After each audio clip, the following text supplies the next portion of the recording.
Good Thursday, everyone, and welcome to this edition of Conversation Daily News. I'm your host, Cyrus Webb. Glad you all could join us once again. Well, we made it over the hump, and we're in the home stretch toward the weekend. We, of course, have your news headlines coming up on this Thursday. We have the truth of the day with Mary Ellen Ciganovich in today's Entertainment Spotlight. You're being part of my conversation with actress and recording artist Naturi Naughton, discussing her partnership with the American Heart Association and reminding you all to check your blood pressure.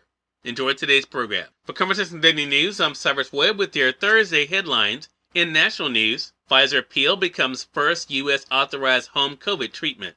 U.S. health regulators on Wednesday authorized the first pill against COVID-19, a Pfizer drug that Americans will be able to take at home to head off the worst effects of the virus. The long-awaited milestone comes as U.S. cases, hospitalizations, and deaths are all rising, and health officials warn of a tsunami of new infections from the Omicron variant that could overwhelm hospitals.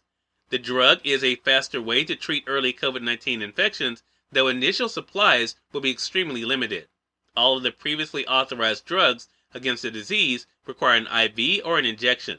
An antiviral pill from Merck also is expected to soon win authorization, but Pfizer's drug is all but certain to be the preferred option because of its mild side effects and superior effectiveness, including a nearly 90% reduction in hospitalizations and deaths among patients most likely to get severe disease. The Food and Drug Administration authorized Pfizer's drug for adults and children ages 12 and older with a positive COVID-19 test and early symptoms who face the highest risk of hospitalizations.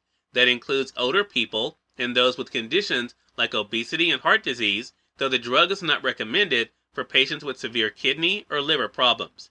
Children eligible for the drug must weigh at least 88 pounds. The pills from both Pfizer and Merck are expected to be effective against Omicron because they don't target the spike protein where most of the variant's worrisome mutations reside. Pfizer currently has 180,000 treatment courses available worldwide, with roughly 60 to 70,000 allocated to the U.S. The company said it expects to have 250,000 available in the U.S. by the end of January. In a related story, case drop may show South Africa's Omicron peak has passed. South Africa's noticeable drop in new COVID-19 cases in recent days may signal that the country's dramatic Omicron-driven surge has passed its peak, medical experts said on Wednesday. Daily virus case counts are notoriously unreliable as they can be affected by uneven testing, reporting delays, and other fluctuations. South Africa has been at the forefront of the Omicron wave, and the world is watching for any signs of how it may play out there to try to understand what may be in store. In more national news, pause on student loan payments is extended through May 1st, 2022. The Biden administration on Wednesday extended a student loan moratorium that has allowed tens of millions of Americans to put off debt payments during the pandemic. Under the action, payments on federal student loans will remain paused through May 1st, 2022. Interest rates will remain at 0% during that period, and debt collection efforts will be suspended. Those measures have been in place since early in the pandemic, but were set to expire January 31st. President Joe Biden said financial recovery from the pandemic will take longer than job recovery, especially for those with student loans.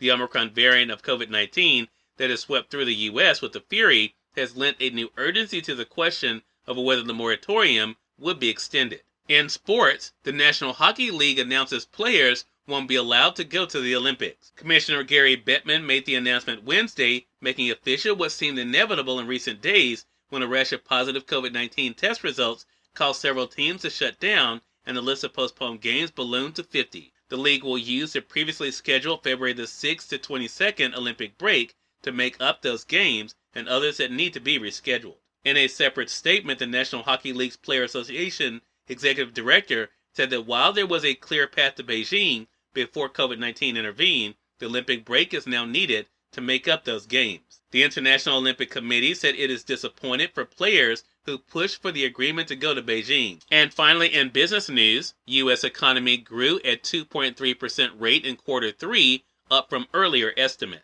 The U.S. economy grew at a 2.3% rate in the third quarter of 2021, slightly better than previously thought, the Commerce Department said Wednesday. But prospects for a solid rebound going forward are being clouded by the rapid spread of the latest variant of the coronavirus. The third and final look at the performance of the gross domestic product, the nation's total output of goods and services, was higher than last month's estimate of 2.1% growth. The newfound strength came primarily from stronger consumer spending than what was previously thought, as well as businesses rebuilding their inventories more than initial estimates revealed. Now, with the appearance of the Omicron variant coming on top of high inflation and lingering supply chain issues, there are concerns that growth could be constrained headed into 2022. Those fears have sent the stock market on a turbulent ride in recent days, although new optimism that the Omicron risk will be manageable sent the Dow Jones Industrial Average up 560 points this week. Cyrus Webb, Conversations Daily News. It's now time for the Truth of the Day with Mary Ellen Ciganovich. Mary Ellen, it's all yours. Hi, this is Mary Ellen with your Truth of the Day. Be gentle with yourself. During the times in your life when you are filled with change, turmoil, or misperceptions, it is very important to be gentle with yourself. Do not run yourself down keeping up the momentum of your usual day. You might not even notice the fact that your life is in a whirlwind heading for a crash. It is important for you to become aware, to recognize life as it changes around you. Being gentle with yourself means you accomplish what you can and leave the rest for another day. It means you honor yourself. It means you take care of your needs, the needs of your body.